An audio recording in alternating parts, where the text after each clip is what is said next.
Well, hello, everybody, and welcome to the Michael Bernoff Show. I'm Michael Bernoff. We're here to work with you, a top performer in the world, and my co-host, Jaden Easton. Good morning, everyone. And today is a very, very, very exciting episode. So as you're dialing in from all over the world here, whether on YouTube, wherever you're watching us right now, welcome to the show where we unite top performers all over the world with big dreams, big desires, with one thing in common. They truly believe average sucks. And every single week we have a topic that is important, of whether it's something to break through, something to achieve, something to strive for. And this is one that I got to ask you, have you ever experienced before? And you're headed out to do something new. You're excited about a new adventure, a new part of your business, a new endeavor, taking on a new project. Could be working on a book that you're looking to get done. It could be, a new marketing campaign that you're working on. It could be going for a new career or something else. And whether it's somebody gives you a look or a feeling that you feel inside, like possibly something isn't right. I know I'm supposed to do this. I know I'm supposed to make this happen. I know I'm supposed to do this thing, and you really aren't certain what the feeling is. And for years, people would feel this feeling. They'd have this show up in their lives, and for some reason, it doesn't get talked about enough. It doesn't get talked about enough in life. And I remember the first time I heard this term, imposter syndrome. And I remember hearing it, Jaden, the first time I heard it, and I'm like, well, what the hell is that? Like, I just thought, like, I'm not driven. I thought, but I am smart and I'm driven. Like, what is it? And it's a term. It's a term used by coaches, therapists, writers, authors, bloggers, people all over the world. And they say this word instantly, imposter syndrome. And then you start questioning yourself, like, am I supposed to do this? Am I not? And for many, it's a battle cry. For others, it's a crutch to lean on. Other people, it's an excuse for not getting the things they want. And it's something that plagues people, especially in this internet age of Instagram and TikTok. And there's so many videos on the subject, how to deal with it, how to know when you have it, how to understand it. And it's something that needs to get managed and dealt with, especially if you're going to be doing more in life. So we're dedicating the show today to the concept of imposter syndrome. And what's fascinating about this is we're in the middle of the World Cup, U.S. Do we talk about that, or we don't bring that up, do we? Yeah, I know. It's like we don't want to talk about it, but we got to talk about it. Yeah. Not anymore.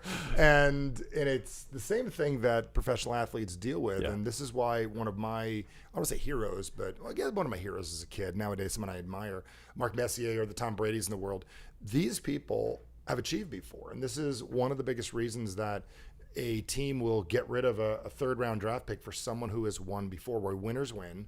And people that have never won before, it's more challenging to win, because a lot of times people say, well, man, that guy won a Stanley Cup. That guy's got a Super Bowl ring. That guy's won a World Series. That person's been on the World Cup and won before. And they're not an imposter anymore because they've done it. So how do you bridge the gap between haven't done and desire, actually have done it before, so you can then label yourself not an imposter? Don't you get it? I earned this and I did this. Right. And that gap in the middle. And that's what a lot of today's show is about dealing with the moment you get the dream and desire, and to becoming the person that actually achieves the thing. So yeah, I feel like a lot of people right now, especially a lot of teams. I mean, I don't know how many teams are in soccer, football, doing the World Cup right now, but there's a lot of people afterwards thinking, man, I thought we had this. We talked a little bit about this before the show, and of course, the U.S. was the last North American team in the World Cup. They got eliminated, and they wanted it. And they wanted it bad. They wanted it bad. I mean, I wanted it bad for them. And some of those players are going home, and there's a sentiment right now where it's like, a train of thought where, I mean, even you watching this, you can think of maybe if you played rec sports or in college, university, or even in the business world where, you didn't get the result intended. And I think one of the things that I picked up with a lot of people that submitted questions this week, because this was a very popular subject. We had a lot of people wanting to work with you live on today's show, which is something that we're going to be doing.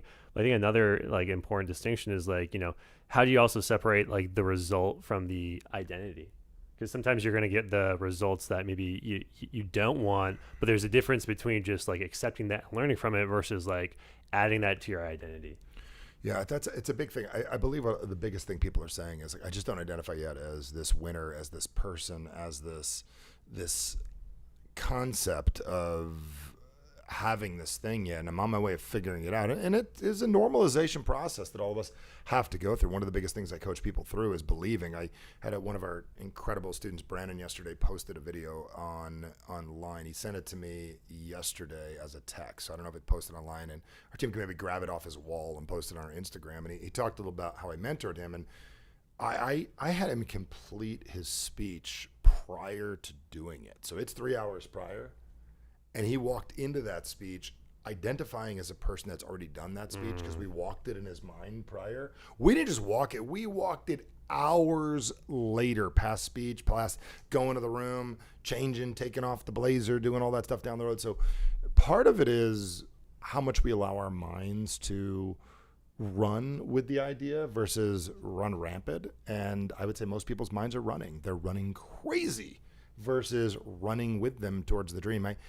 My desire as a coach is to take your ideas in your heart and your mind, and your mind that's running, doing what it's doing, and to run alongside you, almost identical to in like a relay race where one guy's running, the other one's running, and they hand it off, and there's no delay, and we're doing it together in tandem, going for that thing that we want. Like, boom, let's go work on this together. And not like in WWE back there, or WWF, like, hey, you're in. You know what I'm saying? Right. It's not one or the other. It's Right. not like Randy Macho Man's in and then Hogan's in or something. It's literally, let's run together. So part of today is really about getting your mind working with you on this thing that you desire, this thing that you want, making it an ultimate reality for you. So structure of the show is, I don't really get into the details all the time, but it's you and me. You're a top performer. I truly believe that you are making things happen. You're working hard. But my big question for you today, before Jaden goes over the goods and how the whole show works, is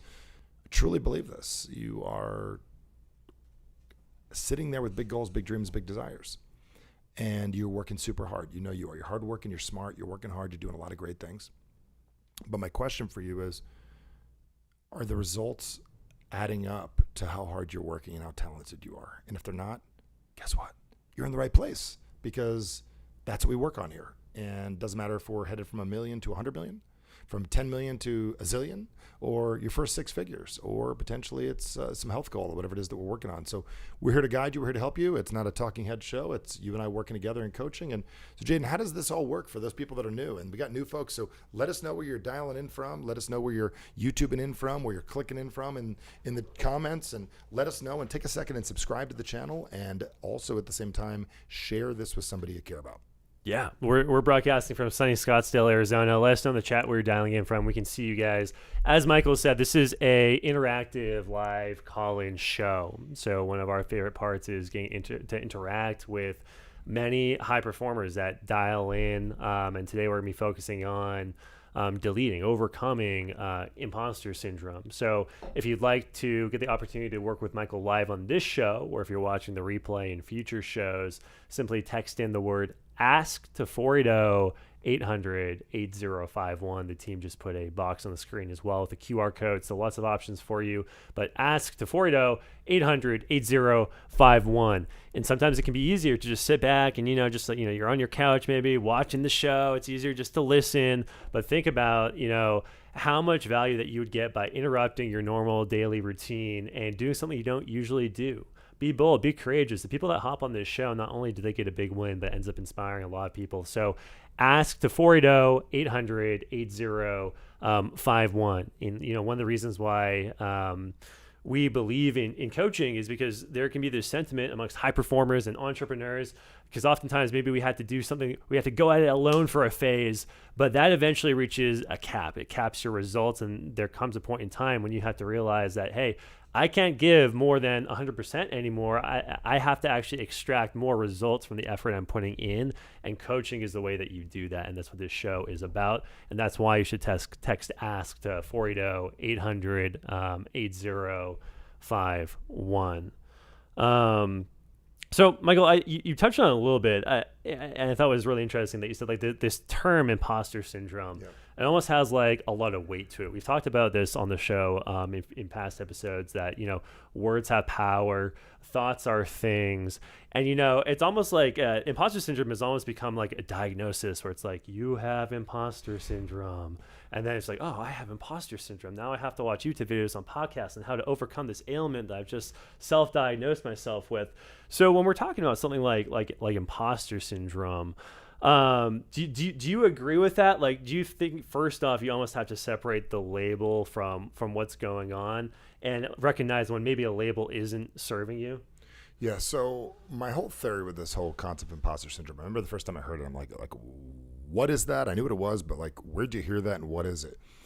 And it reminds me of a lot of times I'll meet people, they'll go to events and they come back from the event and they have like this answer. And they think the answer is the answer. And the answer usually isn't the answer. The answer usually leads to like a series of other answers. And they'll come back like, I got it. I have issues receiving. Okay, great. You know what I'm saying? Like I'm sorry to hear that, but what are you gonna do with but that? what are you gonna do with that? Like, right? So when I hear the word imposter syndrome, I have to say it is absolutely one of the most honest and negative concepts that you can send your mind. It's honestly negative. And when I say honestly negative, I tell you it is being honest that like I am feeling like an imposter. So I'm going to call myself an imposter, which means I'm probably never going to do it.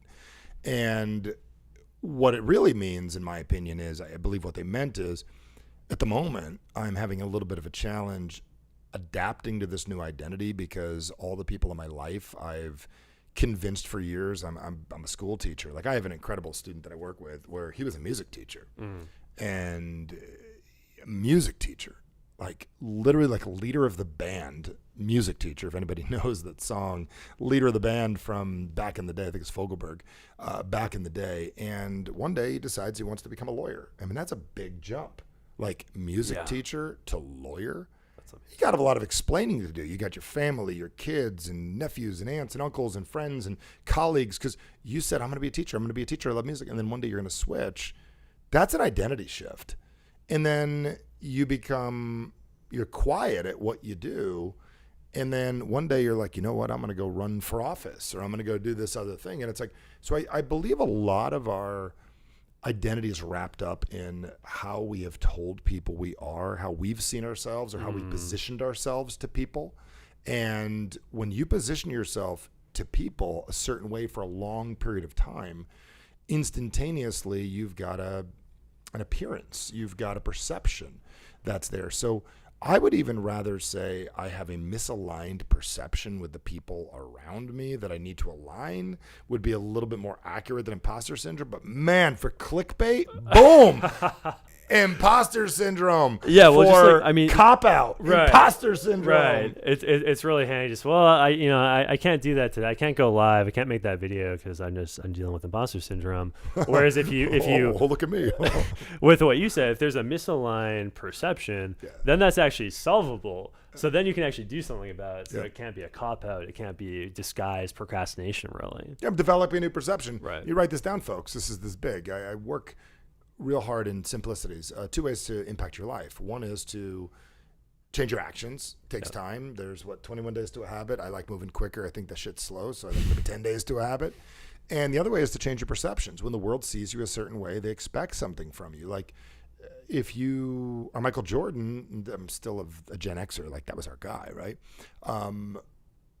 He expects to be great. The world expects him to be great. A lot of pressure. Michael Jordan's expected to be great when he played. Crosby, hockey, Penguins expected to be great. McDavid, a lot of pressure. He was brought in one of the top draft picks of all, Edmonton. 2 Stanley Cup finals, Game 7, didn't make it happen, didn't win it for Canada. Expected to be great. He plays to a serious level, one of the best players in the world. So there's a lot of pressure when you do decide to take on the perception of who it is that you want. And I believe that that's more of an accurate word, is like, I'm taking on a new perception. And this is a playment of words, but we live in a world of AI these days. So AI is no different than the way your mind works. It's a prompt. Right. So we're prompting imposter, we prompting perception. And I'm going to tell you, perception is easier to fix and to alter than it is to stop calling yourself an imposter. So really what picking up is, when it comes down to it, this has to do with communication, Yep. right? And it has to do with the internal communication. And, we can't control other people. There's always going to be challenges coming our way. People might not fully catch up to our perception yet, but it's having the conversation to actually get our mind on our side, and actually helping us get to that next level versus being another one of those people holding us back to that old perception. Yes. Yeah. So that's a big thing that I want to talk about today, because a lot of people are they're going to be like gung ho. I can't wait for this. They're going to get on. Like, you don't get it, man. I got this thing. I got imposter syndrome. You don't get it, man. I'm addicted. I got it. You don't understand. Like I'm telling you, it's clinical, man. I got my whoop on. Like, my whoop told me today I got imposter syndrome. You don't get it, man. My doctor told me, my therapist, my coach. I read it online. I read it in a book. And all right. You got imposter syndrome then. Congratulations. Good luck with that. Let me know how you diagnosed. I've never seen anybody get diagnosed and solve it. I've seen people learn how to manage the symptoms of it, but it's a symptom. It's a symptom of growth. It's a cop-out. It's a symptom. I mean, it's almost like what you're putting down. It's almost like it's its own identity too. Because I mean, you can also go around the world and just telling everybody that you have imposter syndrome. You're that guy. You're that girl. You don't get it. It's uncomfortable for me. I get it. Listen, folks. Listen. If you're a top performer and you believe that you're capable of more, we can't stop at these little lingo words, these little things. And like, so what, you're depressed, so what, you got anxiety, you got to deal with it. Like, you don't have anxiety, you need to deal with it. You might be dealing with symptoms of it, but we need to deal with it. It needs to be dealt with. I got emotions I don't want. It needs to be dealt with. So we need to deal with it. You need to deal with it. You need to deal with it. You need to deal with it, or don't. And there's going to be your simplistic answer. So with that said, there's a bunch that we can dive into, and that we will dive into in imposter syndrome. They got questions. Our favorite way to explore any topic, and especially imposter syndrome, though, is to go in the trenches, talk to other high performers. So, Michael, are you ready for our first guest caller? Let's go. So the way callers work, just listen and watch. And I'd ask yourself if you relate to any of this. One thing I'm going to add to the show today, as you're watching this right now, is cheer people on, man. Encourage. I'm going to tell you, coaching people that didn't ask to be coached is what's called annoying. And so if you ever on an airplane and you start giving people like a ton of advice, more than one thing, and then it's not taking, you're being annoying. I'm just going to tell you, if they're cutting you a check and they said, you're going to be my coach, great. I believe in advice. I believe in encouragement. I believe in inspiration, but stop coaching people that didn't ask you to coach them, because it's annoying to them and it's a waste of your time, because it's not going to take. Let's inspire. Let's encourage. We don't need to coach them in the chat box, but as you're in the comments here, a couple things. Play along, like encourage people. Tell them as they're doing a good job, whatever it is, let's do that.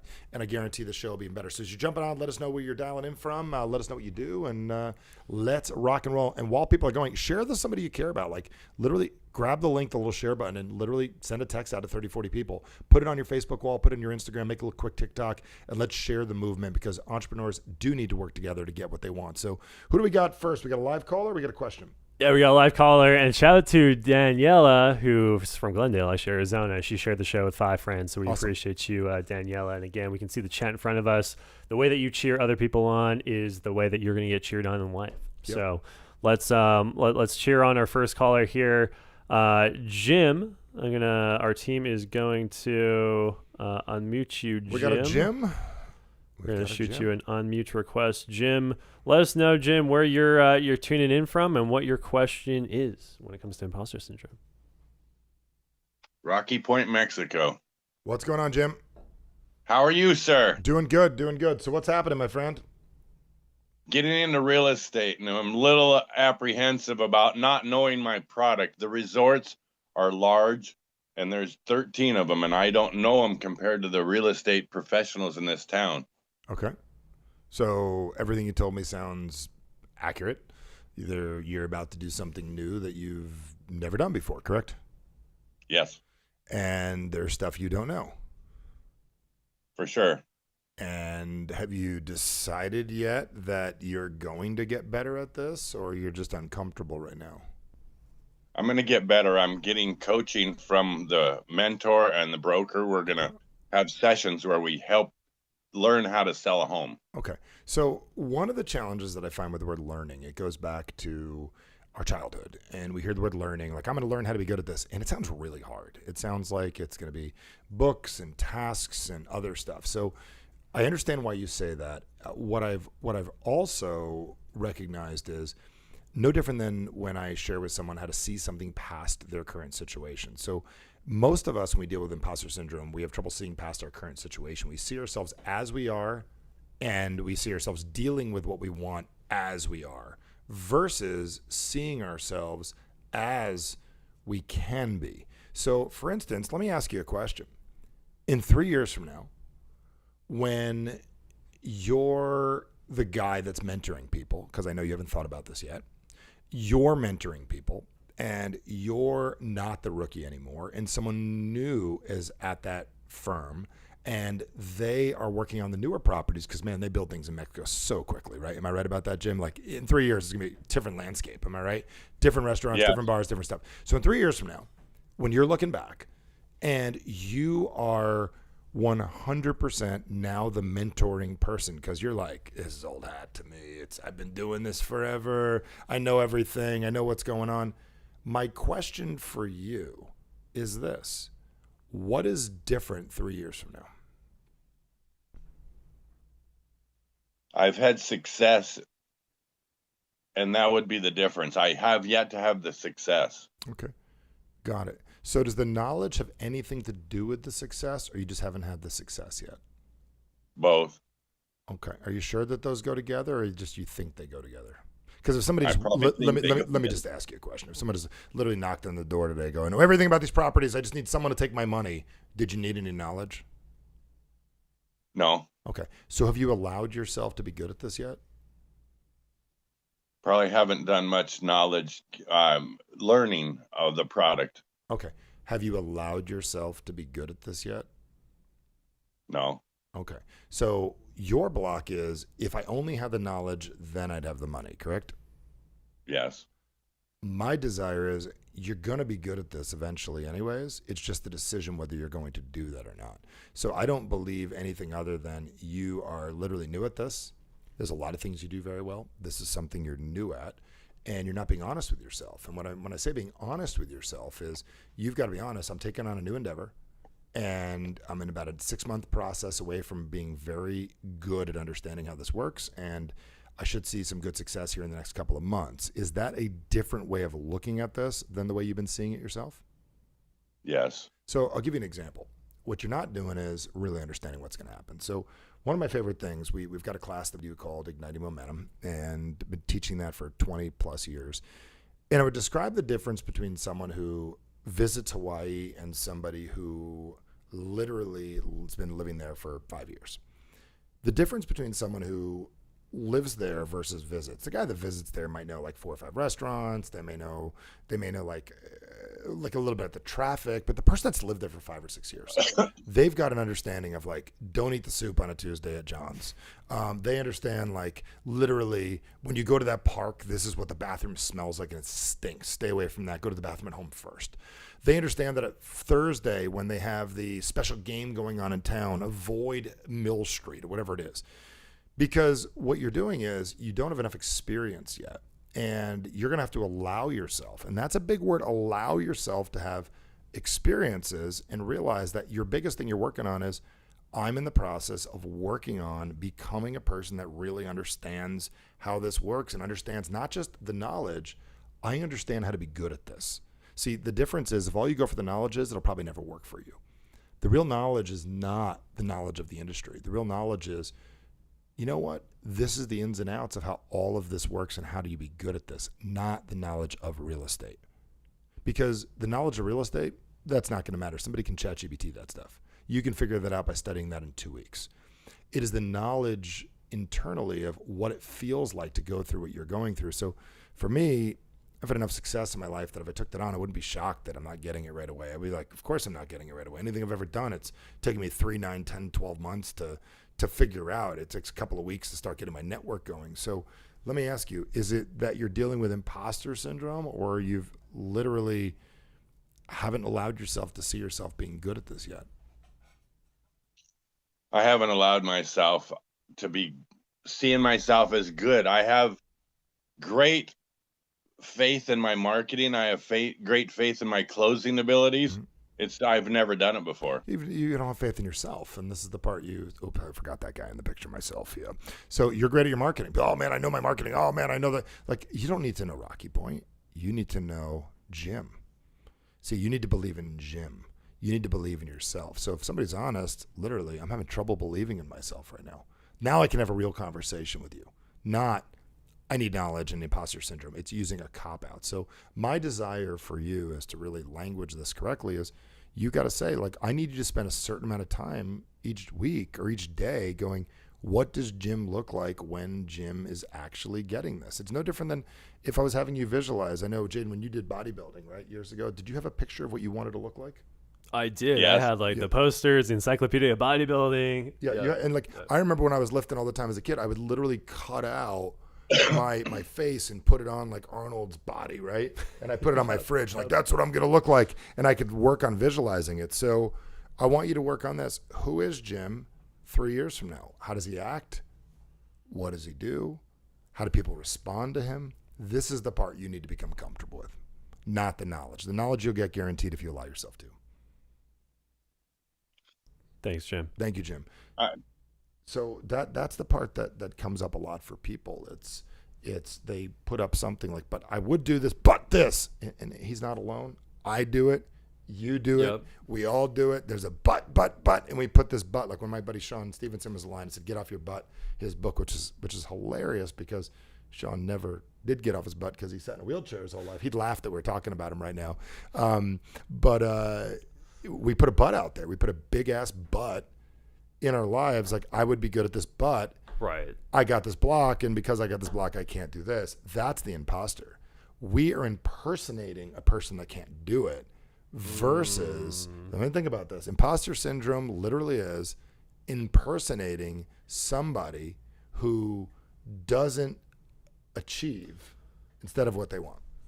So when we tell ourselves we have imposter syndrome, it's because just like you said, it's like an actor. We're playing a part, and that part at least isn't serving us. So if we're playing a part, why don't we take a moment to think about the part that's actually going to get us to where we want to go? Yes.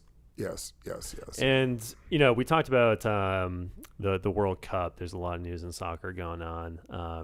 Cristiano Ronaldo. Something that came out this World Cup is he's retiring, arguably one of the best soccer players.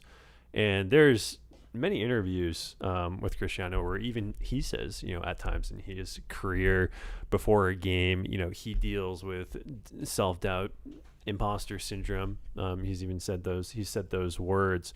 So if somebody at the top of their game, like, Cristiano Ronaldo, one of the GOATs of soccer, and other athletes follow, is it that we just have to get better at just being honest with ourselves when we have this pattern of imposter syndrome and just moving past it? Like, I guess the question is, because a lot of these questions I've been looking at them, and I think people think that they're going to get to a point where sometimes it just goes away. Like, does it go away, or do we just get better at being like, okay, no, I just need to switch the part I'm playing? What was the context that he was saying that he had this? He was just still saying that, when you achieve great levels of success, there's like pressure to yes. There's just the pressure that he feels to stay at that level. Like, can I go next season as good as I played last season? You doubt yourself. And you start to doubt yourself. You do, because we doubt ourselves. We were sitting there at that real estate office yesterday, and while I was there, this guy said, "Man, I did $9 million in transactions last month," which is really great. I mean, you're getting that's really. It was like Chandler too, or something like that stuff. Freaking great! Like, shout out, Austin was his name on Tyler and Legacy Real Estate. Legacy Real Estate, dude. Shout out to you guys. And what's interesting about it is that if you take a look at this guy, what he basically said to himself was that this is going to be his new average. He felt really great about it. It's like the statement that I say, if you say your wedding was the greatest day of your life, get your divorce papers ready. And the reason I say that is, what are you going to do with the next 50 years with this person? I say that.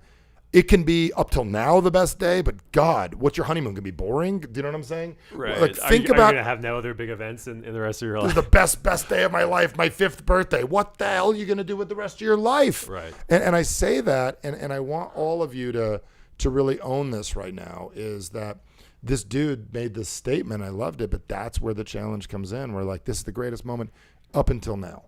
And we position ourselves and we do this stuff all the time. And our imposter syndrome is more of a wiring of the script that we created in our lives and a cop-out. And I don't know if he knows to mean that, the word when he said that, imposter syndrome. What he means is it's really uncomfortable. I've never done it before. So if you've never done it before, the only way that you can ever do it in advance is in your mind. And most people are not having their mind work with them. Their mind is working against them. And that's one of the biggest things I coach people with is getting their mind to work with them in tandem, your goals, your dreams, and desires, working on them and not working on your doubts, worries, and concerns, because your mind will work on whatever you give it to work on, period. You gotta get your mind on your side. Because again, there's going to be so many external factors, the challenges that you have to come, maybe people who doubt you, people that frustrate you. But if you can get your mind on your side, your mind seeing that next level version of you and acting that way, I mean, that's what it's all about. And it takes some work, and, it takes an investment into yourself to, consuming good mind food, just like this show is, in the mornings before you start your day.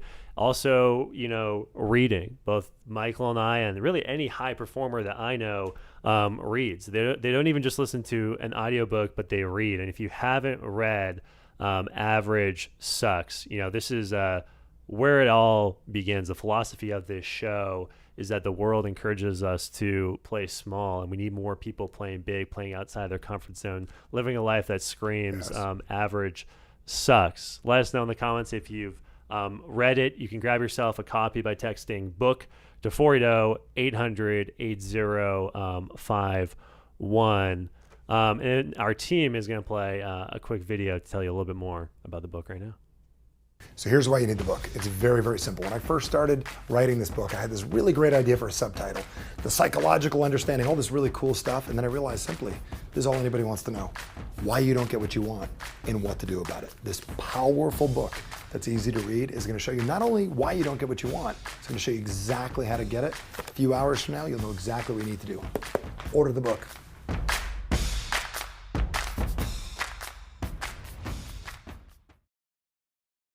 I think about the book right now, and I fell for that same thing when getting this thing done. I was just going to ask you about that. Yeah. I literally was a speaker, and I hated writing. I literally identified as a guy that hated writing. Like, I hated writing. Yep. I would tell people my brain moves too fast. I had every excuse in the world, and I was sitting there wanting to get this book done. And the challenge was like a 9-year-old boy was trying to write the book that was insecure and worried, or a guy that's like, you don't get it. I mean, I make millions of dollars coaching people and millions of dollars being on stage, and I don't write. I don't have a write. And when Tucker, Max, and I were talking about that, who owned the publishing company at the time for the book, we were talking about it, and I said the biggest issue I believe writers have is they don't see themselves as an author. And I didn't see myself as an author. He's like, you just got to get your first book done.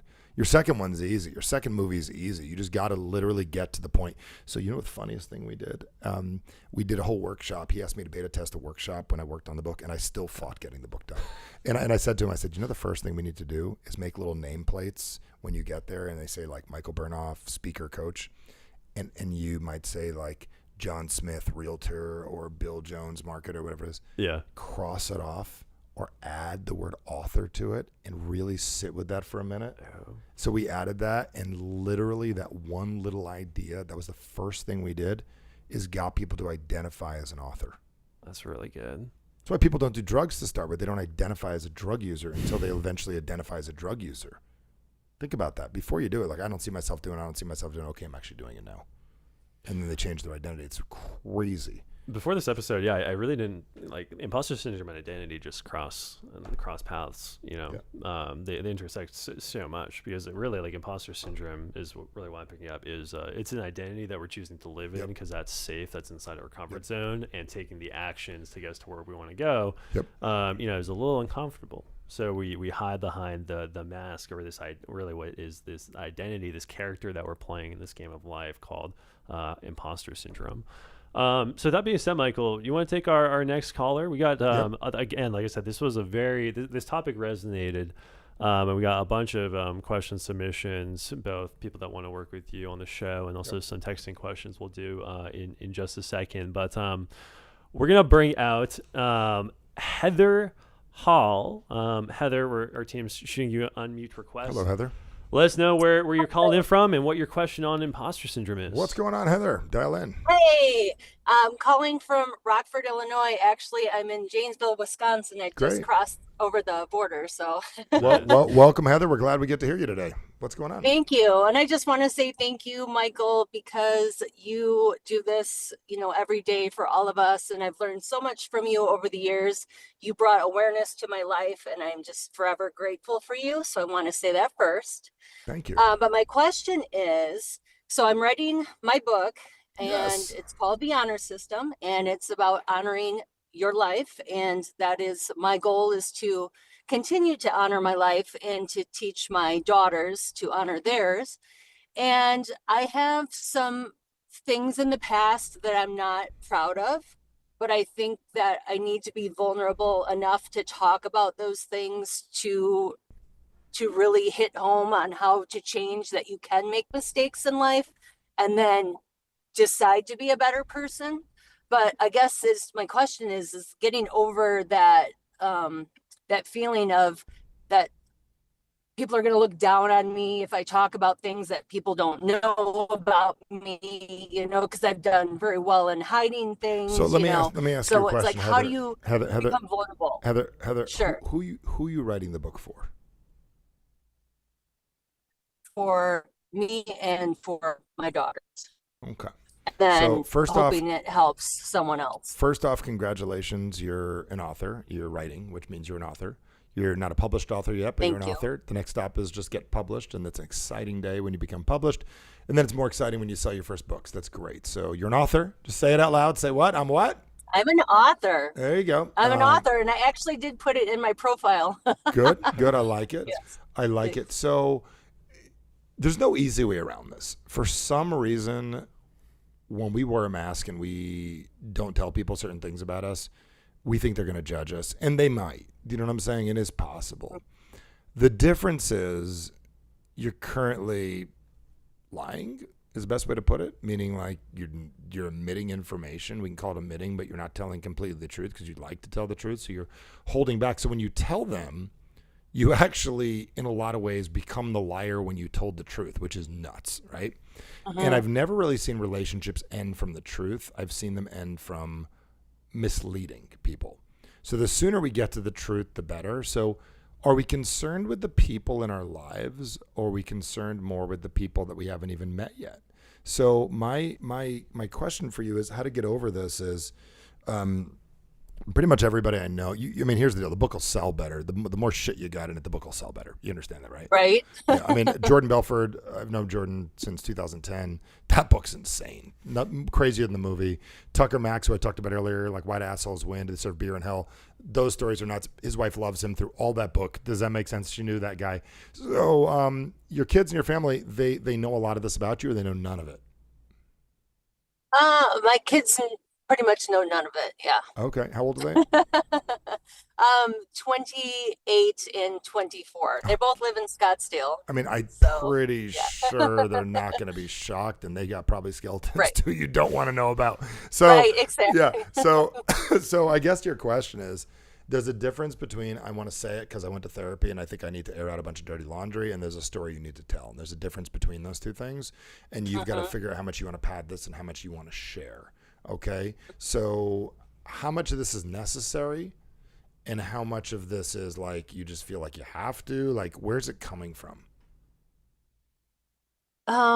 It's coming from the fact that I know that our story is what sells us, right? Okay. And so it's like, okay, well, here's my story. I've been a piece of shit in the past, and I've changed my life.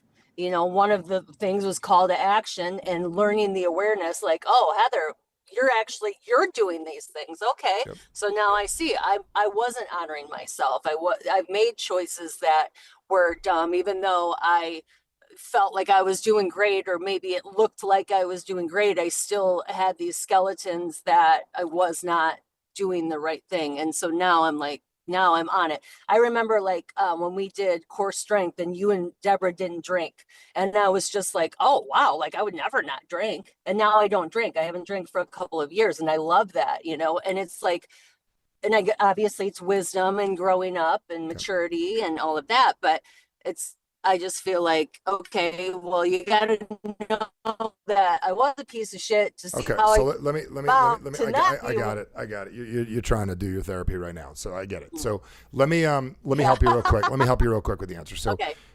in life, you're asking a question: do I do it or don't? Am I correct? That's what you're asking right now, right? Mm. Yeah, I'm having trouble hearing you, so you need to answer yes or no. Okay. Yes. Okay, so you're basically saying, can you hear me? Yeah, Yes. I can now. Do I talk about it or do I not talk about it? Now, years ago, I had a client of ours, and I said, the challenge with that is you're in a double bind. And you're double bind because if I do it, I can't take it back. If I don't do it, I take it back. So I had a client years ago, and she was deciding what to do the next day because she had to go down to the doctor and get some information about some medical issues she was dealing with. So we'll just take it off you for a minute and take the pressure off, take the valve off, and we're going to talk about this other person here for a second. And I said, okay, so what's going to happen when you go down there? She goes, well, I'm going to find out what's wrong. I said, okay, let's say you get really, really, really, really, really, really bad information. She goes, I'll probably cry. I said, okay.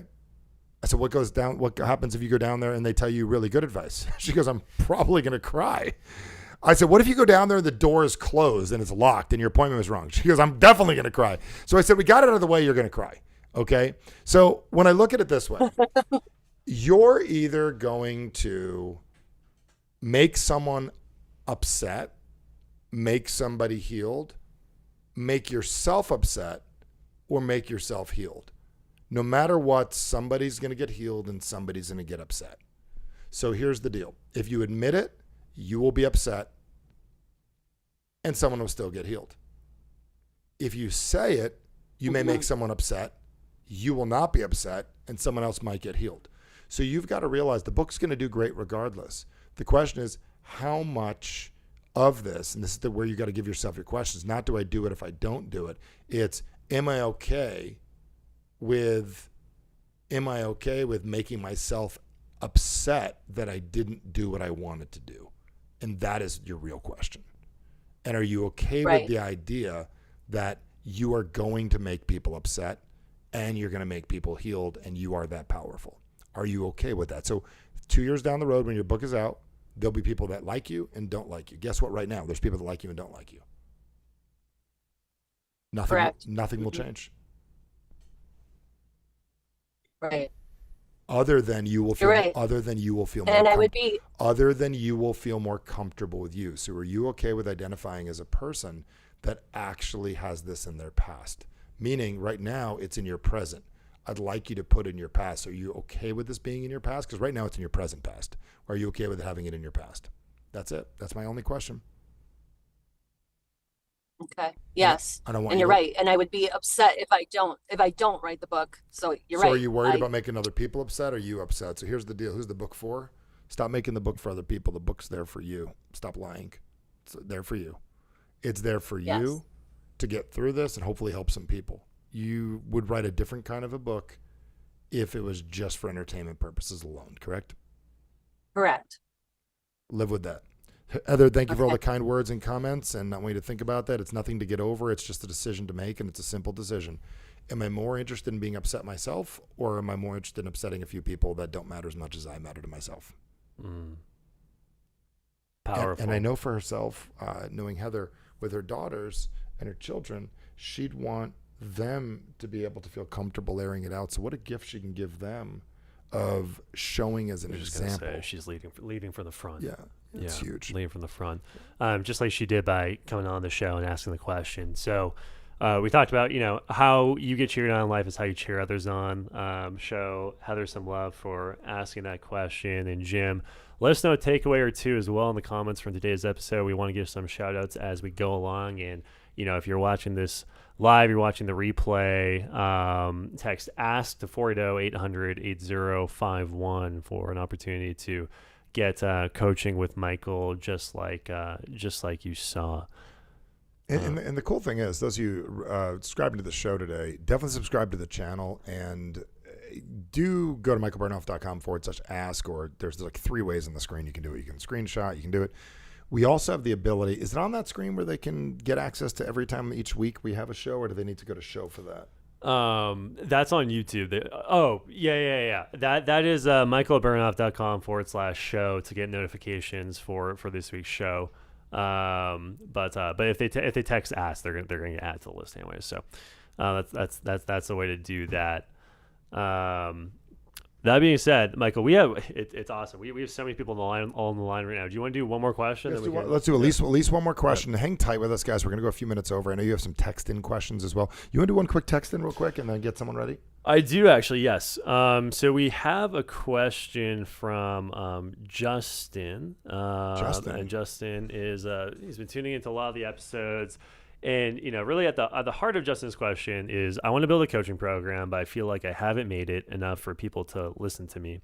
I know I can help people, but I can't get over the wall of needing to be grander than that. Now, I want to add a little bit of context to that in the sense that basically what Justin's looking to do is, he's in his 40s now, and, he's overcome business challenges, built businesses, lost businesses, gone through ups and downs in his relationships, but he's on the other side now. He has a great marriage, business is going well, and he wants to coach 25 to people in their 30s, married Christian men. I guess I'm just he didn't say specifically on what, but I assume just like life coaching, okay. Mindset coaching, but he just keeps on hitting this wall where he's like, well, I just feel like I hit maybe like 7 figures, but I'm not 8 figures. So maybe I'm not he's just like playing that game. Like, well, I feel like I need to be at that next level before he can coach. You're never going to get to the next level just sitting there. So here's the deal. You're right. And then the funny thing is just you start rambling in your head. Just you're right. You're right. I mean, it's fine. I say it to people all the time at Core Live. It's like, you're right. Like, you don't get it. You're right. Just you're right about that. Here's the one thing he's missing. He's got experience, and a lot of people that want to coach people and help people, they look at it like they've got to be holier than thou. I've got to be perfect. I've got to be great. They've got this picture of a coach that's got all the answers all the time.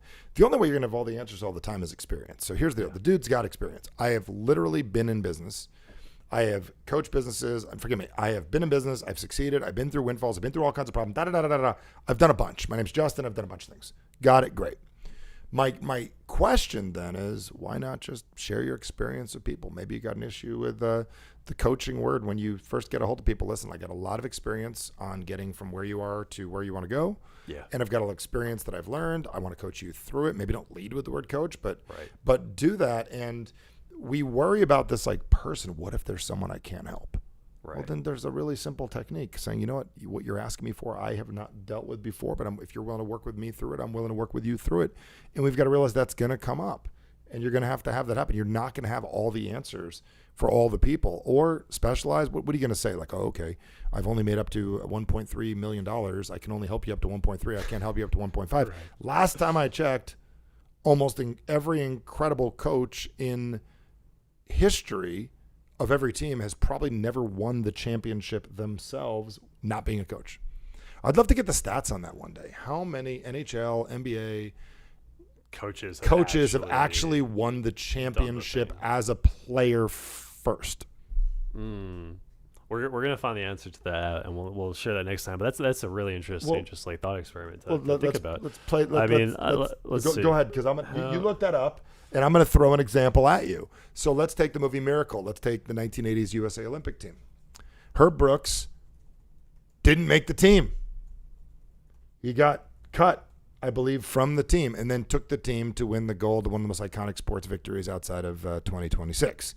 But here's the deal. The dude didn't make the team. He got cut right before the roster. Good player, got cut, didn't make the team. So it's an interesting question, right? For coaches. Since 1970, only 10 coaches in all of the NFL were former players, and that doesn't even necessarily include former players. How many? That made it to the finals, but 10 since 1970. In what sport? In NFL, we're talking NFL. In the NFL, in the last 50 years, 10 of them, 10 coaches have played personally in the Super Bowl.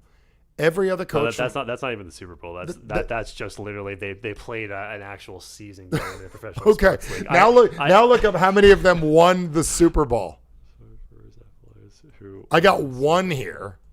Rod, yes. Okay, I get it. Thank you. I know who Rod is. In the NFL, exactly 4 head coaches have won a Super Bowl as both a player Since and a when? head coach in the entire history of the Okay. NFL. So out of the about 500 coaches that have ever coached since the history of the entire NFL, which is 105 years old, I will add. 105-year-old NFL, No, 4. 4 coaches have won So the about championship. one every 25 years. Yeah. So here's the deal. They figure out you don't have to have done it to help someone else. That whole idea of, those who don't know how teach. How about those who teach?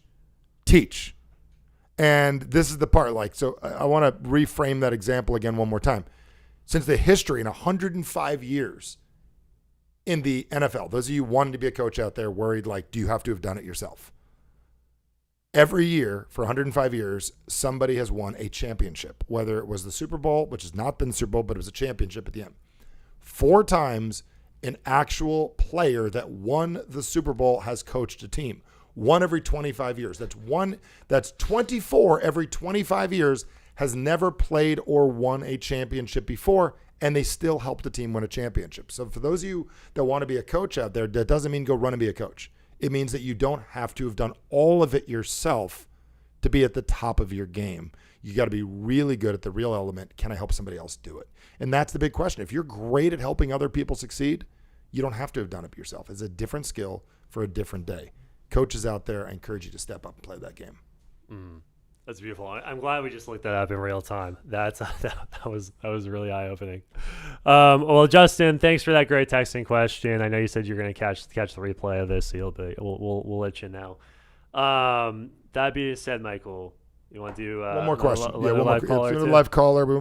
We started a couple minutes late. Let's go a few minutes over. You guys are loving the show. Give it a like in the comments. Comment in the box what you're picking up from this, and please do share the channel and the results of the people. We love working with people. All right, James Reed. Well, our team is going to send you an unmute request. Where are you tuning in from, and what is your question? Good morning, Michael. Good morning, Jaden. I am tuning in from San Diego, California. What's going on? So honestly, Michael, you're just dropping knowledge bomb after knowledge bomb today, and a lot of it's really relevant to this question. So I'm currently building my marketing consulting business. Really committed about 6 months ago with a business partner. Some days I feel like I know I'm on the journey. Mm-hmm. I'm putting in the reps and making that slow progress. Other times my imposter syndrome kicks in, and I'm like, you know what? I feel like I love and am naturally better at coaching. Does imposter syndrome come in, or doubt gets verbalized inside your mind? Absolutely doubt. And I want to help you. So that when you hear the word doubt, it's very scary. It's the boogeyman. It's where does it come from? What is it, right? At least when you could see the face of something and you know what it is, you know what you're dealing with. There are words and pictures in your mind, right, which produce feelings, right? So you talk about it to yourself in a way and creates a little doubt. I do it too. We all do it. So doubt is let's talk about what doubt is. Doubt is runaway words and pictures in our minds that creates feelings, meaning runaway. I don't know if I'm going to be good at this. And then you picture yourself not being good at it, and you pull a file of in the past where it didn't work out for you. And then you start to worry, and then the worry, oh my God, I'm worrying. And then you get confused and you get all these feelings, and now you're nervous. So you get, oh my God, what's wrong? I have anxiety. And then you create this vicious cycle, and then you go to the therapist, and the therapist says, I think you got anxiety. You need to take medication. And then you go get medication, and then you look up online, the medication could hurt your liver. Now you got anxiety about your liver. And it's like this vicious cycle that we do. So point blank is, I don't think you've broken down what doubt is. Here's all doubt is: runaway pictures and sounds in your head that create feelings you do not desire. Correct? That is 100% correct. Could you imagine do you have children? No, single. Okay. No. Have you been a child? Yes. Have you ever eaten a peanut butter jelly sandwich? Yep. Imagine being a sloppy kid, peanut butter jelly sandwich on an old school keyboard. How good is that keyboard going to work after years of peanut butter and jelly sandwiches jammed in it? Not too good at all. And keys are going to get stuck, right?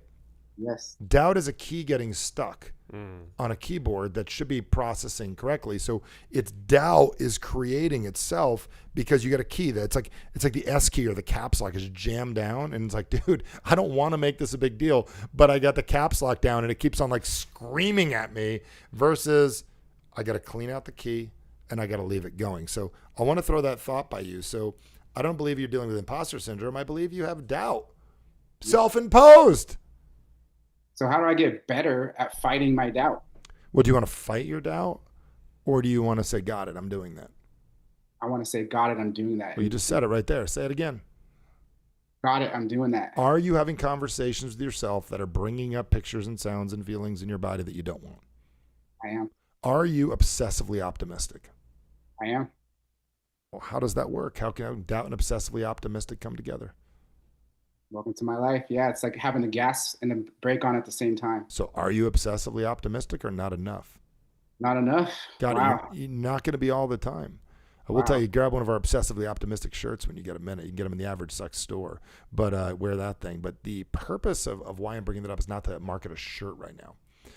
It's you want to know how. And the how is this. Do you know what it looks like when this agency is going well? Not yet. Okay, so I'll give an example. Somebody mentioned Rod Brindamore a couple of minutes ago, and during the last 4 or 5 seasons, one of the biggest things that his team had done is he'd went out there and he made certain that every single player had carried a cinder block and lifted it over their head at the end of every single 35-pound cinder block at the end of every single workout they did. And the biggest reason they said is we're doing it for the stick guy, we're doing it for the team manager, we're doing it for the blue collar people. And a lot of these Canadian hockey players, they're very blue collar, they grew up in farms, it's not what it is here in the United States. So it's 75% of the NHL is like hardworking farm kids from Canada, right? And they grew up on the pond and they work hard and they're tough. And at the end of practice, they're lifting the cinder block, they're lifting it. And at the end of the season, they'd won the Stanley Cup. The coach said, I think we should tell them why we had to lift the cinder block for the last 4 or 5 years. And everybody thought it was for the blue-collar workers. But the biggest reason they had them lift it was because it was the exact weight of the Stanley Cup, which they just won. So you see that face right there. So the point is, you don't have a lot of experience being the person you want, but we got to have a lot of experience talking about it, dreaming about it, thinking about it. Your mind is running one direction and your actions are running the other. We got to run in tandem, and we've got to do it together. So tell me what it feels like for the first time in your life. Tell me what it feels like 3 years from now. What it feels like to have this agency running the way you want it to run. It's indescribable. Well, then there's your problem. I could see it. Why don't you tell me about it? The freedom I have for my life, the ability to provide for my family. And No. Tell me about it. Like, tell me about it. Was it? yeah, so I'll be living in Thailand doing Muay Thai, just completely fulfilling that part of my purpose in my life. I'll be providing. No, stop real quick. Tell me about a year from now. What does that feel like? I'll be in Thailand doing the same thing. Honestly, Okay. I'll feel. So you're not in Thailand right now, are you? I'm not. So right now your whole plan only works when you're in Thailand. Tell me about a month from now. I have 2 more clients onboarded, and Yeah, I got 2 more clients onboarded. One of them's great. One of them I'm going to figure out what I can do with, right? Like you've got to, and it's funny as they're calling in, I picture them dialing in from that number, making it happen. I would sit down at the beginning of call to action. I would decide, I like literally would. A lot of you don't know this, how much we really take call to action seriously. As soon as someone enrolls, we would print out their picture, like almost like a baseball card, like John. He is a marketer from Nova Scotia, and we got Bill this, and we'd look at it, and we'd write down what they want, and we'd put it on the wall, and we'd want it for them as much as, and it's funny is we'd sit in the office and go, man, we want it for them more than they want it for them. Like we know what they want, what their dreams are, their desires, their pain points, and we could see them doing it. We'd visualize with them. As a team, we would do it. And then I'm gonna tell them they need to do that with themselves. Like we literally would do that. I see Cord on the channel. We did that for you when you first worked with us, is we literally, and we would take the names and we'd hand them to accountability partners. You're working with Bob, and Bob wants this, and we would really talk about it. So you don't really talk about what you want. You talk about what you want really long term, but how often do you really like allow yourself to talk about what you're actually going to do and go do it? Definitely not enough. Well, no, you just don't. And that's one of the biggest things we need to get good at is like really visualization is not just this big term vision. So you're having trouble, you're having very easy time seeing this imaginary illusion down the road over this imposter thing of like what you're not. Like I'm not in Thailand. It's easy to see that. And versus like a month from now, this phone rings, this guy calls, I get this email that comes in, this guy does this, and start like actually being wrong 60% of the time. Like, dude, I'm gonna get a call today. Man, I'm gonna have somebody, this video, I'm gonna make one of these top 10 videos and get somebody to ring me. This is gonna happen. We left yesterday, Jade and I left an event yesterday. We said, something good comes out of everything. There's I guarantee within the next month, somebody's gonna reach out and ask us to speak somewhere else. I've been saying that for years, and you know what's going to happen? It either is or it isn't, but man, I like my way of thinking better than yours. I'm hearing you, Michael. What are you hearing? I'm hearing that I need to work on visualizing the experience of the smaller things that lead up to the big vision, and I need to work on my doubt. So here's where the imposter syndrome comes in. I'm going to give you a mic drop. A lot of people think imposter syndrome is, man, I'm just like faking that I'm doing it. Here's the scary part. You are activating imposter syndrome. You're pretending you can't do it. And that's the imposter. So I'm using it the wrong way. Yeah, you got it wrong. So real imposter syndrome is real. You're pretending you're a person that can't do it when God gave you so many gifts, so many blessings, so much amazing stuff. Have you even woken up and just thought like, Jim Rohn used to say this. Do you know how amazing it is that you were born into this time in the world, in this country, at this time with the economics that you have versus 3/4 of the world that doesn't have anything you have? You're already winning. You're pretending you're not winning in a world where you're winning. That's where you're the imposter. So it is imposter syndrome. It's not I'm faking it and I'm not really that guy. It's really you're being an imposter pretending you can't do something. That's the real imposter syndrome. It is so sad that the term is correct. It is being misrepresented and misused because real imposter syndrome is not, hey, I'm pretending I'm something I'm not so I look good in front of you. It's like, no, you're pretending something you're not so you don't achieve, and you're pretending you're incapable. That is the BS of that people misrepresent it. So they take a great term, like a great thing like social media, which can be so beautiful to share pictures, and they abuse it as an insecurity tool versus imposter syndrome. You're right. I am being an imposter. I'm pretending I can't do something. I am an incredible gift from God that can do incredible things, and I'm pretending I can't. Holy moly, Michael, you're right. I've been an imposter. Gotcha. Thanks, James. Thank you, guys. Thank you so much. Have a great day. You're welcome. We'll be cutting that up. Oof. That's good. I just gotta sit with that for a second. Yeah. Let's chat about that for a minute. That's the truth though, right? So like we wake up and we pretend we can't do things. We decide that we're gonna play the role as the imposter that's less capable than we know that we really are. You tell me how you're incapable. Like let's talk about Heather with her book. 2 arms. Yeah. 2 feet. Yep. A mind that works. Christopher Reeve used to say, I never felt bad for people with disabilities or people that were disabled. I felt bad for able-bodied people that did nothing with their life, that disabled their life. I believe his quote was this. And if not, I'm requoting a man who, Superman, forgive me, Superman, for misquoting you, but he basically said, I do not feel bad for disabled people. I feel bad for able-bodied people that disable their own goals and beliefs.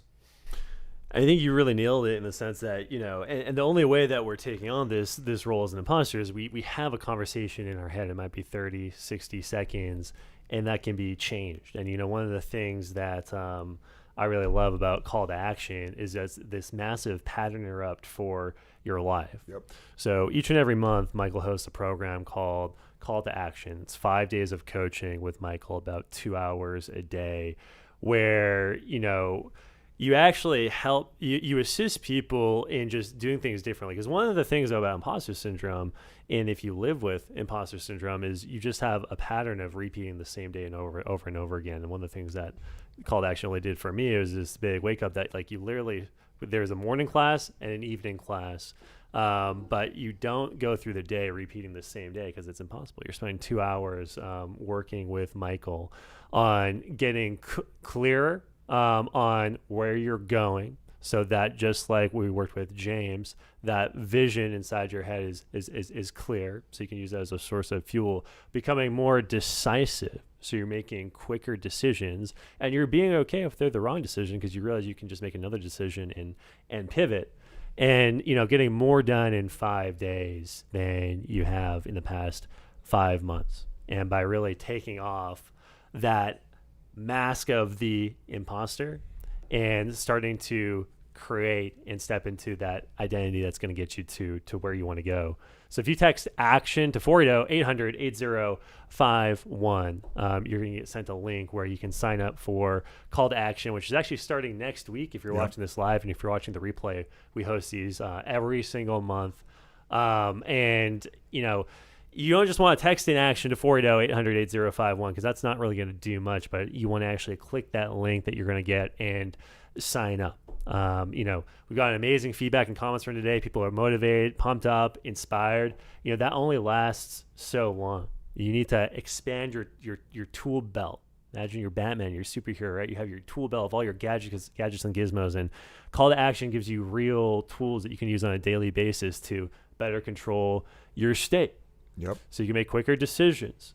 So you can visualize for success. Anything you wanna layer into this? Yeah, I the saddest part, I say sad, is that people, they want more. Yeah. I'm getting a little feedback in here. They desire more, and I think it's coming from the Zoom. And what happens is they say that they're looking to achieve something, and they really just want advice. And advice is the funniest thing in the world. They say, Michael, I just want advice. And they call one friend for advice, and they call another friend for advice. They don't listen to any of it. When you finally start looking for direction, call to action is a direction. It does what you're going to need. It helps you increase focus, learn how to get your people in your life focused, how to use what I call solution-based communication to be less annoying to yourself and other people, how to use words to trigger yourself and others to take action. So this is like a set of tools. You got like a whole new tool belt of like things that you're capable of doing. You become a handyman, handy woman for your life, right? And then on top of that, you learn we're always going to have a comfort zone. You learn how to develop a new one that gets you out of the comfort zone you're in and develops one that is mildly uncomfortable, but then eventually becomes comfortable.